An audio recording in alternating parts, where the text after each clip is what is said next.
Hi everyone, this is Xavier from Evika. അപ്പോൾ നമ്മൾ ഇന്നത്തെ ആപ്പിൾ ന്യൂസ് ടേപ്പിൽ നമ്മൾ സംസാരിക്കാൻ പോകുന്നത് ലാസ്റ്റ് വീക്കിൽ നടന്ന എല്ലാ പുതിയ ആപ്പിളിൻ്റെ അപ്ഡേറ്റ്സിനെയും ന്യൂസിനെയും പറ്റിയാണ്.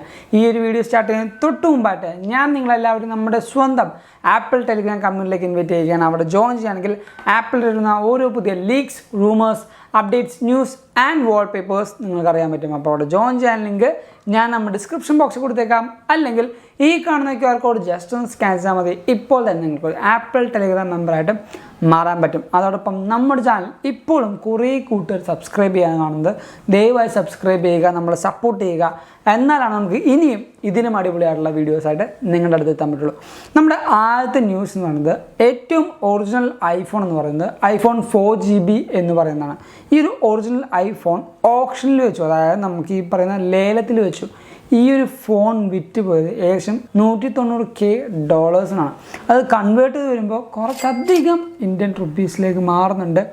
എന്തിനാണ് അത്രമാത്രം കാശ് കൊടുത്ത് വാങ്ങുന്നത് വെച്ചാൽ ചിലർക്ക് ഒരു ക്രേസ്, അത്രേ ഉള്ളൂ. ഇപ്പോൾ പെയിൻറ്റിംഗ് ഒക്കെ വാങ്ങിക്കുന്നവർക്കും ഒരു ക്രേസ് ഉള്ള പോലെ ചില ആൾക്കാർക്ക് ആ ഒരു മാസ്റ്റർ പീസ് ആയിട്ടുള്ള ഡിവൈസുകൾ കളക്ട് ചെയ്യുന്നത് ഒരു സ്വഭാവം ഉണ്ടാവും. അങ്ങനെ ഒരാൾ ഒറിജിനൽ ഐഫോൺ അക്യൂർ ചെയ്തിരിക്കുകയാണ്. അടുത്തൊരു കാര്യം എന്ന് പറഞ്ഞാൽ നമ്മുടെ ഐഫോണിൻ്റെ എല്ലാ കാര്യങ്ങളും നമ്മൾ ശ്രദ്ധിക്കാറുണ്ട്. പക്ഷേ ഐഫോണിൻ്റെ പോസ്റ്റേഴ്സ് അല്ലെങ്കിൽ ഒരു ആപ്പിൾ ഡിവൈസിൻ്റെ പോസ്റ്ററിൽ നമ്മൾ വലിയ ഡീറ്റെയിൽസോ കാര്യങ്ങളോ ശ്രദ്ധിക്കാറില്ല. പക്ഷേ ആപ്പിളിൻ്റെ iMac എന്ന് പറഞ്ഞ പ്രൊഡക്റ്റ് ഉണ്ട്. ഈ ഒരു iMacൻ്റെ വാൾപേപ്പർ വന്നിരിക്കുന്നതും അതേപോലെ ആ ഒരു പോസ്റ്ററും കൂട്ടി വായിക്കുകയാണെങ്കിൽ നിങ്ങൾക്കൊരു അടിപൊളി ഈസ്റ്റർ എഗ് കിട്ടും.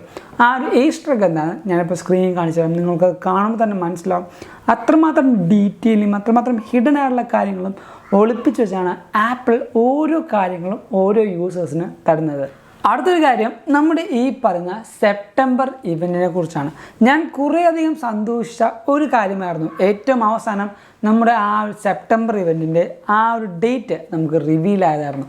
പക്ഷേ ആ ഡേറ്റ് എന്താണെന്ന് ഞാൻ പറയാം. സെപ്റ്റംബർ 12 ചൊവ്വാഴ്ചയായിരുന്നു നമുക്ക് ആ ഒരു ഇവൻറ്റ് ഏറ്റവും കൂടുതൽ വരാനായിട്ട് ചാൻസ് ഉള്ളത്, ഒരു 80% വരെ. പക്ഷേ എന്തുകൊണ്ട് ബാക്കി 20% എന്ന് ചോദിച്ചാൽ നമ്മുടെ ഈ പറയുന്ന iPhone 15 Proൻ്റെ സീരീസിൻ്റെ ആ ഒരു മോഡൽ കാരണം കുറച്ചധികം ഡിലേ വന്നിട്ടുണ്ട് എന്നാണ് പറയുന്നത്. കാരണം നമുക്ക് എല്ലാവർക്കും അറിയാവുന്ന ഈ പറഞ്ഞ സെപ്റ്റംബറിലാണ് എപ്പോഴും ആപ്പിൾ ഇവൻറ്റ് നടക്കാറ്. iPhone 12 ഇറങ്ങിയ സമയത്ത് സെപ്റ്റംബറിലായിരുന്നില്ല, ഒക്ടോബറിലായിരുന്നു ഇവൻറ്റ് നടന്നത്. ഇതേ സെയിം റീസൺ തന്നെയായിരുന്നു.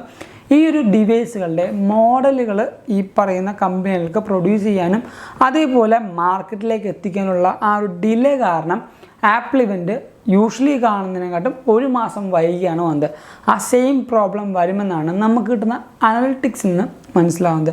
പക്ഷേ സെപ്റ്റംബർ 12 വരുമെന്നാണ് ഏറ്റവും കൂടുതൽ ലീക്കേഴ്സ് പറയുന്നതും. ഈ പറഞ്ഞ സെപ്റ്റംബർ 12 വരുമെന്നാണ്. ഈ ഒരു സെപ്റ്റംബർ ഇവൻറ്റിൽ വരികയാണെങ്കിൽ, അല്ലെങ്കിൽ ഈ അടുത്ത് വരുന്ന ഇവൻറ്റിൽ വരുന്ന ഏറ്റവും ഐക്കോണിക്കായ ഒരു മാറ്റങ്ങൾ എന്താ വെച്ചാൽ നമ്മുടെ ഈ പറയുന്ന A17 ചിപ്സെറ്റാണ്. അത് 3 നാനോമീറ്ററിൻ്റെ ഒരു ആർക്കിടെക്ചറിലാണ് വരുന്നത്. അതേപോലെ നമുക്കൊരു പുതിയൊരു iMac നമുക്ക് വരുന്നുണ്ട്. ആൻഡ് നമുക്ക് M3ൻ്റെ ഒരു MacBook Airഉം MacBook Proയും 13 ഇഞ്ചാണ്. പക്ഷേ ഈ പറഞ്ഞ 2 ഡിവൈസും നമ്മുടെ എല്ലാ യൂസേഴ്സിനും ഈ പറയുന്ന നെക്സ്റ്റ് ഇവൻറ്റിൽ കിട്ടുന്നതായിരിക്കും. അടുത്തൊരു ന്യൂസ് എന്ന് പറഞ്ഞാൽ ChatGPT അറിയാത്ത ആരും ഉണ്ടാവില്ല. പേഴ്സണലി ഞാൻ ChatGPT യൂസ് ചെയ്യാറില്ല. പക്ഷേ അതെന്താണെന്ന് വെച്ച് കഴിഞ്ഞാൽ ചിലപ്പോൾ ഒരു പ്രൈവസിയുടെ റീസൺ കാരണമായിരിക്കും. പക്ഷെ ഞാൻ ഇന്ന് വരെ ChatGPT യൂസ് ചെയ്തല്ല. ആപ്പിൾ എല്ലാ കാര്യത്തിലും സ്ലോ ആണെന്നാണ് നമ്മൾ ഉൾപ്പെടെ പറയാറ്. പക്ഷേ ഈ പറഞ്ഞ ആപ്പിളിൻ്റെ തന്നെ ആപ്പിൾ GPT എന്ന് പറഞ്ഞൊരു AI ബേസ്ഡ് സെർച്ച് എഞ്ചിൻ, അല്ലെങ്കിൽ ആ ഒരു AI ബേസ്ഡ് ആയിട്ടുള്ള നെറ്റ്വർക്കിംഗ് കൊണ്ടുവരാൻ പോവുകയാണ്. ഇപ്പോൾ ഓൾറെഡി അതിൻ്റെ ഒരു ഇൻ്റർണൽ പ്രോട്ടോടൈപ്പ് നടന്നുകൊണ്ടിരിക്കുകയാണ്. വലിയൊരു അനൗൺസ്മെൻ്റ് ആയിട്ട് എല്ലാ യൂസേഴ്സിനും 2024 ChatGPT പോലെ ഒരു ആപ്പിൾ GPT നമുക്ക് ലഭിക്കാൻ പോകുന്നത്. നമ്മുടെ അടുത്ത ന്യൂസ് എന്ന് പറയുന്നത് കുറച്ചധികം പ്രശ്നങ്ങളുള്ള ന്യൂസാണ്. അതെന്താണെന്ന് വെച്ച് കഴിഞ്ഞാൽ യൂറോപ്യൻ യൂണിയൻ കുറേയധികം ബില്ലുകൾ പാസ്സാക്കാറുണ്ട്. ഈ പറഞ്ഞ ഐഫോണിൽ USB-C വരണം, അതേപോലെ നമുക്ക് ഈ പറഞ്ഞ റിമൂവൽ ബാറ്ററി കൊണ്ടുവരണം എന്നാൽ കുറേ ബില്ലുകൾ പാസ്സാക്കാൻ നോക്കുന്നുണ്ട്, പാസ്സായിട്ടുമുണ്ട്. ഇനി വരുന്ന ഒരു പ്രശ്നം എന്താണെന്ന് വെച്ചാൽ മെസ്സേജിങ് ആപ്പുകളിലെ ഒരു ആക്സസ് വേണമെന്നാണ് യൂറോപ്യൻ യൂണിയൻ പറയുന്നത്. പക്ഷേ ആപ്പിൾ പറയുന്നത് ഒരു എൻഡ് ടു എൻഡ് എൻക്രിപ്ഷനിലാണ് iMessageും കാര്യങ്ങളും നടക്കുന്നത്. ഇവന്തോ നമ്മുടെ ആപ്പിളിന് പോലും നമ്മളയക്കുന്ന മെസ്സേജസ് ആക്സസ് ചെയ്യാൻ പറ്റില്ല. അതുകൊണ്ട് തന്നെ ഈ യൂറോപ്യൻ യൂണിയന് കൊടുക്കാനും ആപ്പിൾ ഒരിക്കലും താല്പര്യപ്പെടില്ല. ആ ഒരു പ്രശ്നം വരുന്നതുകൊണ്ട് തന്നെ യൂറോപ്യൻ യൂണിയൻ കൺട്രോൾ ചെയ്യുന്ന അല്ലെങ്കിൽ യൂറോപ്യൻ യൂണിയൻ ബേസ്ഡ് ആയിട്ടുള്ള എല്ലാ സ്ഥലത്തും ഫേസ് ടൈമും iMessageഉം ആപ്പിൾ മാറ്റുന്നതായിരിക്കും. അങ്ങനെ നോക്കുകയാണെങ്കിൽ ഒരു വിധത്തിൽ ആപ്പിൾ ചെയ്യുന്നത് അവരുടെ കസ്റ്റമേഴ്സിൻ്റെ പ്രൈവസി ബ്രീച്ച് ചെയ്യാതിരിക്കാനുള്ള ഒരു സെക്യൂരിറ്റി അല്ലെങ്കിൽ ആ ഒരു കടമ്പയാണ് ചെയ്യുന്നത്. വേറൊരു സൈഡിൽ കൂടെ നോക്കുകയാണെങ്കിൽ iMessageഉം ഫേസ് ടൈമും യൂസ് ചെയ്യുന്ന കുറേയധികം യൂസേഴ്സ് യൂറോപ്യൻ യൂണിയനിൽ അല്ലെങ്കിൽ യൂറോപ്യൻ ബേസ്ഡ് ആയിട്ടുണ്ട്. ആ ഒരു യൂസേഴ്സിന് നല്ല രീതിക്കുള്ളൊരു അടിയാണ് ഈ വരുന്നത്. നിങ്ങളുടെ അഭിപ്രായത്തിൽ ആപ്പിൾ ചെയ്യുന്നത് ശരിയാണോ തെറ്റാണോ നമ്മുടെ വീഡിയോ തൊട്ട് താഴത്ത് എന്തായാലും കമൻറ്റ് ചെയ്യുക.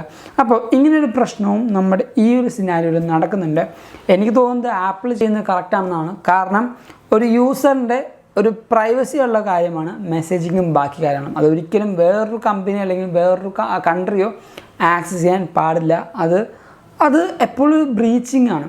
അപ്പോൾ ഈ ഒരു വീഡിയോ നിങ്ങൾക്ക് എന്തായാലും ഇഷ്ടപ്പെട്ടു, അതേപോലെ ഹെൽപ്ഫുൾ ആണെന്ന് കരുതുന്നു. അതുകൊണ്ട് നമ്മുടെ ഈ വീഡിയോ ഇപ്പോൾ തന്നെ ലൈക്ക് ചെയ്യുക, എല്ലാ കൂട്ടുകാർക്കും ഈ ഒരു വീഡിയോ ഷെയർ ചെയ്യുക. ആൻഡ് നിങ്ങൾക്ക് ഇതേപോലെ പുതിയ പുതിയ കാര്യങ്ങൾ അറിയാനായിട്ട് നമ്മുടെ ചാനൽ എന്തായാലും സബ്സ്ക്രൈബ് ചെയ്യുക. ഞാൻ നേരത്തെ പറഞ്ഞത് നമ്മുടെ ചാനൽ ഇപ്പോഴും കുറേ കൂട്ടുകാർ സബ്സ്ക്രൈബ് ചെയ്യാനാണെന്ന് ദയവായിട്ട് സബ്സ്ക്രൈബ് ചെയ്യുക, സപ്പോർട്ട് ചെയ്യുക. ആൻഡ് ഞാൻ നിങ്ങളെ ഒന്നും കൂടെ നമ്മുടെ സ്വന്തം ആപ്പിൾ ടെലിഗ്രാം കമ്പനിയിലേക്ക് നിങ്ങളെ ഇൻവൈറ്റ് ചെയ്യുകയാണ്. അവിടെ ജോയിൻ ചെയ്യുകയാണെങ്കിൽ ആപ്പിൾ ഇടുന്ന ഓരോ പുതിയ leaks, rumours, updates, news and wallpapers നിങ്ങൾക്ക് അറിയാൻ പറ്റും. അപ്പോൾ അവിടെ ജോയിൻ ചെയ്യാൻ ലിങ്ക് ഞാൻ നമ്മുടെ ഡിസ്ക്രിപ്ഷൻ ബോക്സിൽ കൊടുത്തേക്കാം. അല്ലെങ്കിൽ ഈ കാണുന്ന QR കോഡ് ജസ്റ്റ് ഒന്ന് സ്കാൻ ചെയ്യാൽ മതി. ഇപ്പോൾ തന്നെ നിങ്ങൾക്ക് ആപ്പിൾ ടെലിഗ്രാം മെമ്പറായിട്ട് മാറാൻ പറ്റുന്നതാണ്. അതല്ല നിങ്ങളിപ്പോൾ ഇൻസ്റ്റാഗ്രാം വഴി അപ്ഡേഷൻസ് വേണമെങ്കിൽ നമ്മുടെ സ്വന്തം ഇൻസ്റ്റാഗ്രാം ലിങ്ക് ഞാൻ തൊട്ട് താഴെ കൊടുക്കുന്നുണ്ട്. Go follow me in Instagram too. And thank you so much for watching this whole video. This is Abin Xavier signing from Evika.